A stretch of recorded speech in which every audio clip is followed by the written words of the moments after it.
Hey guys, Chris here from Lifeline EMS Training. Today we're going to talk about medications 2.0 for the EMT and EMR. So as always, anytime you do a medication talk, it's always good to remind everybody about the five rights. Before you give a med to anyone, it's no different than if you were a surgeon. Make sure it's the right patient, the right side, so you're not chopping the left leg off when it's supposed to be the right dose. So in this instance, right patient, so it is the person and it is the condition that that patient is experiencing that is correct. Right medication, so the one we want to get the net benefit of the gain. The dose, adult versus pediatric, first versus second dose. The time, so delivering it over the appropriate amount of time, and then the right route, IM, sub-Q, IV, nebulize, etc. So first one, aspirin. I always struggle to pronounce this. Acetylsalicylic acid. So if you say that 4 times fast, you should immediately go play the lottery if you were successful in pronouncing it correctly. It's a PO, so per the mouth. So you chew it up is what you really want them to do, because what you don't want is you don't want them to swallow it whole and then have to sit and go down the esophagus to the stomach and be broken down and go into the small intestine and be absorbed across the mesenteric arteries as that tablet itself is being broken down, especially if it's not the baby aspirin. You will find that dispatchers are taught to, if you don't have baby aspirin, take a normal aspirin and still chew it up. You want them to chew it up. So you want that to be as bioavailable as you can quickly. So you want 162 to 324 baby aspirin. Baby aspirin is not enteric coated. Enteric coating is that time release coating. And this is given for cardiac chest pain or ACS, or acute coronary syndrome patients. It makes the platelets slippery so that the clot doesn't get bigger. It actually blocks thromboxane A2. So it makes these little platelets, the noodles of the lasagna, slippery so that the clot doesn't get bigger if that's the issue. So if the person has a clot from a heart attack, um, or they have something that's narrowed or progressed because of um, that blockage, this prevents that clot from getting worse.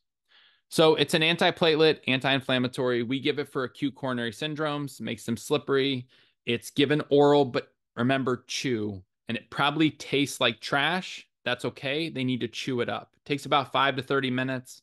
Peak is 15 to 120 minutes, and it lasts about 3 to 6 hours. Contraindications would be an allergy, or you'll also see GI bleeding as another one. But again, aspirin, 2 to 4 baby aspirin, or 162 to 324 chewed up, and it helps prevent the clot from getting bigger. Nitroglycerin. So nitroglycerin we give in 0.4 milligram tablets. So that's one tablet is 0.4 milligrams. It's under the tongue. And we need to check the blood pressure every 2 to 3 minutes after administration. Most protocols are written, you can give up to 3 of the patients prior to calling. That's actually what patients with angina are taught. So if you go back to the ACS video, when we talk about angina and nitrates, they're taught, hey, the doctor gives it to them, take 3 of these with about 3 minutes. They say 5 minutes, but nobody can conceptualize time anymore unless they ask, their watch to keep it for them. And after 3, call 911 if it doesn't get better. So for us, similar. This is actually a good amount of nitroglycerin that we're giving. So it's about 200 mics a minute, which is about 10 times the IV dose we start in the hospital. We give nitroglycerin for cardiac chest pain because it's a vasodilator. The goal is to reduce, and the reason we give it in a high dose, afterload, so the amount of dilate the container the heart is pumping into, so reduce its stress or work against resistance, but also help the feed of blood back to the heart as well. So the goal is to help with ischemic chest pain by helping with making the tubes more dilated and flow better. It's a nitrate. Again, we give it for ACS. It decreases the preload, so the blue vessel side, and the afterload, the red vessel side, so arterial and venous at the doses we're giving. It decreases the myocardial oxygen demand, and then it also dilates the coronary arteries. It's sublingual under the tongue, takes about 1 to 3 minutes, peaks at 5, lasts 30 to 60. So contraindications would be an allergy or a systolic blood pressure less than 100, heart rate less than 50, because if we're going to be dropping their tubes and they already have a low heart rate, they can't compensate for that, and that's an issue. You'll see severe anemia. Most times you don't know that. Definitely a head injury, because if they're bleeding in the head, we don't want to dilate the blood vessels, make it worse. And then phosphodiesterase inhibitors is erectile dysfunction medications. The reason for that is they make the blood vessel valves dumpy and dumb. And that's kind of the benefit, right? Is the blood pools to that area and then increases the functionality, if you will. What we don't want to do is give them a bunch of nitrates and make that problem worse and then bottom their blood out away from the heart, because the blood vessel valves are essentially useless. Adverse reactions, they may get a headache from this blood vessel size increasing. They may get a reflex tachycardia, because what's happened is you've increased their container size. So cardiac output, heart rate times stroke volume. You're going to see the heart rate go up to compensate for that. They may get hypotensive, which is why we have a starting pressure we can't give it below. And we check in between that the blood pressure is not tanking on us. And then they could pass out, because the reduced blood flow to the brain because of the blood vessel dilation reduces return to the noggin. Albuterol, it's nebulized. We give it 2.5 to 5 as our usual start, and it's usually combined with Atrovent. So most bullets, which are these here, how it's packaged, are 2.5. A lot of them now are being packaged in 5 because 5 is so common. It relaxes the bronchial smooth muscle, so the bronchial squeeze, and it helps with the inflammation. So it makes the wheezing go away. So it takes you from this a little more like that. It's a sympathomimetic bronchodilator, also called Ventolin. Its indications are for asthma, bronchospasm, anaphylaxis. COPD, like a chronic bronchitis patient, works very well on. If you have an undifferentiated respiratory distress that you just cannot figure out what is causing it, a lot of places will have you give 2.5 milligram albuterol treatment to see if that opens them up and makes them better. It's a selective beta 2 agonist and stimulates adrenergic receptors of the sympathetic nervous system. This results in smooth muscle relaxation in the bronchial tree and peripheral vasculature. It's an inhaled medication, takes about 5 minutes, which is perfect timing because that's about how long it takes to run the neb in most instances. Peaks at 1 to 2 hours and lasts 3 to 8 hours. If you had a contraindication, would be an allergy if they had one. After you give it, because of all of the sympathomimetic activities or actions, they get restless, they may get tremors, they may get dizzy, they may get nervous, they may get palpitations, tachycardia, increased blood pressure, peripheral vasodilation. Depending on how much you give, they may, and what they're currently taking, depends on how much of that sympathomimetic influence they get. Atrovent, albuterol's best friend. So they're like twinsies when it comes to hanging out together. They're just not related. Nebulized, this one is 0.5 milligrams, usually combined with its friend albuterol. It's anti-parasympathetic. Its primary activity is it stops lung butter production in the bronchioles, but because it's anti-parasympathetic, it helps block the parasympathetic system, which by nature influences the sympathetic system, which means it has albuterol-like properties also. The reason they're so synergistic is because albuterol is asympathomimetic and Atrovent blocks parasympathetic, which means it really helps albuterol shine. It's kind of like Talladega Nights. Ricky Bobby would be the albuterol and Cole Naughton would be the Atrovent. So they're both on the same team. They both work together, but Ricky always wins because he's the sympathomimetic and Cal is the Atrovent or the parasympathetic blocker. So Atrovent's that anticholinergic, asthma, bronchospasm, COPD, antagonizes the acetylcholine at receptor sites of the bronchial smooth muscle, which inhibits it, causing the reduced mucus production and bronchodilation. It's inhaled, takes about 15 minutes. 1 to 2 hour peak, 3 to 4 hour duration. Of course, as always, allergy, if they're allergic to it, don't give it. But you get all the same sympathomimetic, plus you get the drying out or the blocking of the parasympathetic issues as well. They also may complain of a dry mucosa. Oxygen is a medication. So the goal of oxygen is just to increase the concentration in air being inhaled by the patient or the atmosphere. And remember, we breathe 21% every day outside at or around 21%. This is just supplementing or adding more to that. Now, that doesn't mean oxygen isn't being delivered with a pressure support device like CPAP or higher flow, or a nebulizer, but it's oxygen that's the gas being used. There's also medical air that we won't talk about, but oxygen is increasing the FiO2, or the fraction of inspired oxygen. So we normally live at 21-ish% depending on where you are. So how do we dose it? We dose it in liters per minute. And 1 liter per minute is approximately 4% more of FiO2. So if you think, if I give you 1 liter per minute in your environment, you're going to have about 25% oxygen versus 21% oxygen you're breathing in. So flow rates for a nasal cannula, 1 to 6 liters per minute gives you about 25 to 45% of your FiO2. It's a nasal cannula. And if you have a high flow nasal cannula, that does require a special device. They do make a high flow nasal cannula, which both provides higher flow by liters per minute, which provides also more pressure. And it's not tons and tons of oxygen that's helping those individuals. It's actually the pressure support that's helping them through that. So nebulizer, flow rates 6 to 8, FiO2 45 to 53%, you're adding to them. So just by putting the meds in here and flowing at 6 to 8, you're bumping up their oxygen concentration in the atmosphere as well. Don't forget that. If you have a person on a neb for 40, 50 minutes, you might need to titrate them down if you've had them running at 8 liters per minute of oxygen. Simple mask, 5 to 10 liters, 41 to 61%. And then non-rebreathers, 10 to 15 liters per minute, 61 to 81% is the percent oxygen they're breathing in with that device. Epinephrine. So epinephrine is intramuscular. It's used for anaphylaxis. Pediatric dose is 0.15 milligrams, 0.3 for adult.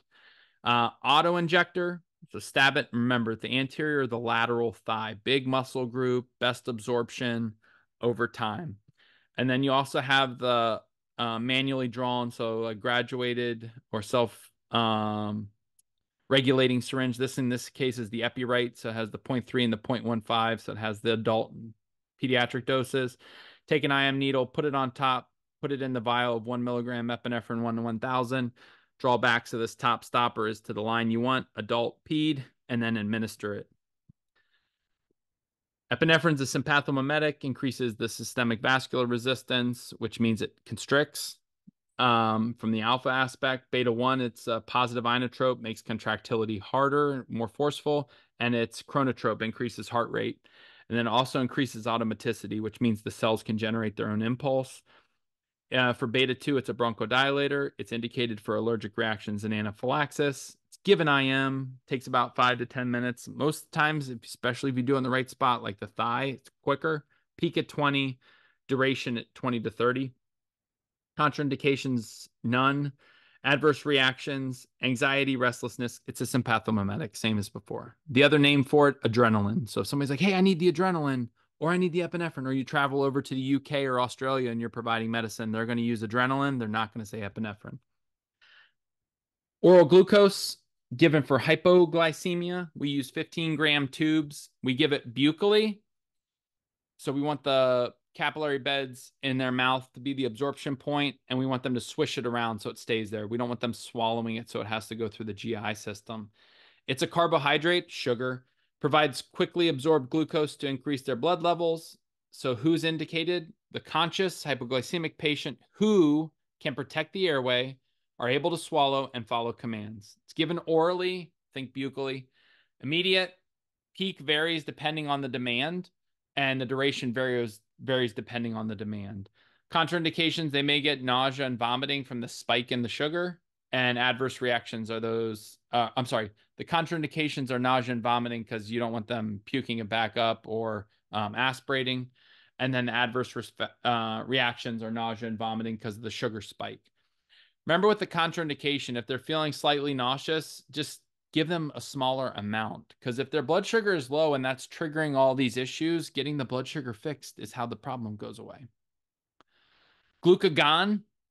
Glucagon is the hormone that we carry. We have to reconstitute it. So it's a powder in a vial. Take the needle, put it in, squirt the liquid, shake it up, draw it back like you can see here, and it's given intramuscular. For low blood sugar, when we can't get an IV. So we give it intramuscular when we can't get an IV to trigger that glycogen breakdown out of the back of the liver. So when the person's altered out of it, their blood sugar is super, super low, take your glucagon, your hormone, and reconstitute it. It's a pancreatic hormone, increases blood glucose by converting glycogen to glucose in the liver through glycogenesis, decreases motility and secretions, and it's a smooth muscle relaxant, increases heart rate and contractility. Indication, hypoglycemia and unable to obtain IV access. It is IM, takes about 8 to 10 minutes to kick with a peak of 20 to 30 and a duration of 20 to 30. If they have a hypersensitivity to it, it's a contraindication. Adverse reactions, nausea, vomiting from the sugar spike, and then tachycardia from its other effects on the cardiac system. And then just one special consideration. Remember, this is a hormone that's breaking down the glycogen behind the liver. If the person doesn't have effective glycogen stores, like they're depleted because they're a chronic alcoholic or they have severe liver disease or they're grossly anorexic or frequent starvation, it might not be effective. In fact, it probably won't be effective. So just know that going in. The person's hypoglycemic because they've been fasting for days, they may not have the glycogen available to break down to generate the sugar. So Narcan, intranasal, it's a opiate reversal. So when the heart rate and respiratory rate are low, Narcan, and they have the pinpoint pupils, the low heart rate, the opiate overdose. I can't emphasize the pinpoint pupils, but where we used to found a lot of energy on that and say, hey, like pinpoint pupils, there's so much stuff now that's being cut with or mixed with that they may not have the really, really, really, really pinpoint pupils like we were used to, or the textbook tells us, because it's cut with some other stimulant like a cocaine or something, an Adderall. Or so when we give this medication, especially in these pre-filled ones, they're getting all 4 milligrams. This is a mucosal atomization device, so it's drawn up the Narcan. At the end of the day, you can find it in the first medication video, point it towards the septum and administer. You want the septal capillary beds to be the absorption point. Narcan's an opiate antagonist, competitive inhibition at the opiate receptor sites. So it arm wrestles whatever the opiate is to try and bind to those receptors and block that opiate's influence on the body and the CNS system. Reverses the respiratory depression secondary to opiate drugs. When you're giving this, you titrate to breathe. Do not try and rapidly get them back out of their overdose. You want it so that their respiratory rate and depth is sustaining their body. I say that because if you jam tons and tons and tons of Narcan into a person who is severely overdosed, you may put them into withdrawals, which means they can vomit. If you go down here, they can vomit, they can become agitated, they can become tachycardic, they can have severe headaches because you've essentially withdrawn them from, if you think about like alcohol treatment centers or opiate treatment centers, they wean them off. Narcan reverses it like now. So it's for opiate overdose and decreased level of consciousness due to that drug, whether it's morphine, heroin, hydromorphone, Dilaudid, methadone, apiridine, Demerol, fentanyl, oxycodone, codeine. It's oral, and it says oral, but it's actually intranasal. It's immediate, it varies, and the duration varies. So it depends, but hypersensitivity, and just recognize that withdrawal symptoms in the addicted patient, and just know that if you give tons of it, you can quickly go from a person who is unconscious to a person who's fighting, agitated, and puking. Acetaminophen, Tylenol, is a PO medication commonly given 650 milligrams for pain and fever. So it's a non-narcotic pain medication primarily, but also given as an antipyretic or for fever. So acetaminophen, also called Tylenol, relieves pain by elevating the pain threshold by requiring a greater amount of pain to develop before a person feels it. Reduces fever through the action in the heat regulation center of the brain. Indications for mild to moderate pain, and depending on protocol for temperature, may be given for temperature. One thing you'll find though with patients who have very, very, very, very high temperatures, they're usually not happy and compliant and wanting to eat something. Oral takes about a little less than 60 minutes to kick in. That has to go through the GI system. 10 to 60 minutes is the peak and 4 to 6 hour duration. Contraindication, allergy to it or severe liver disease, because that's where it's metabolized. And then you may see bronchospasm for those with hypersensitivity. Ask them, have you ever had Tylenol before, and have you ever had any effects from it? The one thing I'll say about acetaminophen and Tylenol and then aspirin, like we talked about earlier, is when you're asking, have they taken anything recently, especially with the aspirin. I've had more and more patients recently who thought they were taking aspirin and were actually taking acetaminophen because they both start with an A. And so we had ACS patients who were having chest pain and were told by the dispatcher to get aspirin and chew it up, and they actually chewed up Tylenol under stress and didn't even realize it. Duodote, so atropine and pralidoxime chloride. So these are for sludge or response. So the body's response to organophosphate poisonings. So organophosphates aren't as popular as they used to be. In fact, most of them are not allowed. They're pesticides. Where you see it is the farmer friend who keeps that pesticide that used to work really good in the unmarked bottle, and they have an issue where the bottle falls over, they get it on them, and they have a reaction. I had a friend who, in the fire and rescue industry, that was fighting a shed fire and got up to the shed, put the water on it, the door popped off, the smoke hit them. We won't get into why they didn't have their mask on. He immediately fell to his hands and knees. He felt his stomach gurgling very bad. He started vomiting, crying. He peed his pants. He did not poop, but he said he was close and actually had to go off and do that. So what happens is your body, this inhibits the normal pathway of your acetylcholine and acetylcholine esterase to break down. So you get salivation, lacrimation, urination, defecation, gastrointestinal hyperactivity issues, and emesis. So the thing to know is if they're leaking out of everywhere, that's not normal. And if you're digging through your history, A, make sure you're not standing in the same environment, but B, what were you doing or what happened with it? So it comes in a duodote auto injector. Most agencies have these stored for bioterror attacks, and you just essentially administer it in the lateral thigh. So it's an antidote, reactivates cholinesterase. It's inactivated due to the organic phosphate or release compound. Destruction of acetylcholine can then proceed, allowing the neuromuscular junctions to return to their normal function.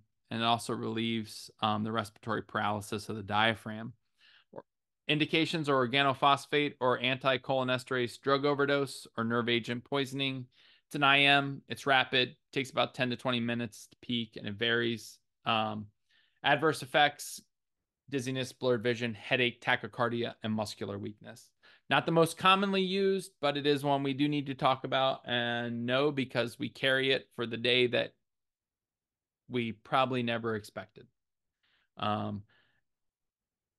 Again, the majority of this is emphasized when you read it in the text around the terrorism world, but in rural areas or areas where you have people who do home gardening and such, and they've done it for a long while, that I would be most concerned with the unmarked bottles throughout the shed or the barn or the farm that, somebody somewhere knew exactly what it was, but they forgot to tell everybody else what it was.